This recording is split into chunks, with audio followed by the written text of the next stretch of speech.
We are here in a job in Norwalk. Apparently there was a leak in the ground. After we video came out of line, the camera stops here from outside, and then we look at a lot of rocks inside the pipe. As you can see right here where I'm pointing, there were a lot of rocks in the pipe where we just cut it, and you could see there were more rocks in here, but where the pipe was all rotted, and you could see all the rocks inside. The customer had no flow, and to top it off, there's a house strap here.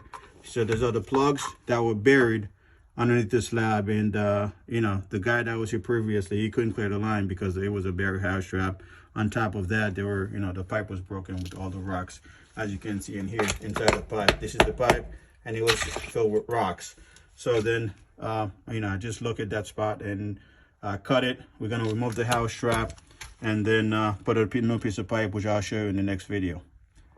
There's a trap. We just removed it, and as you can see, there's a big hole on the bottom of it, and that's pretty much it. You see the hole right there.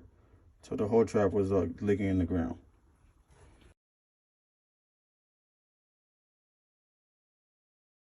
Just a finished job.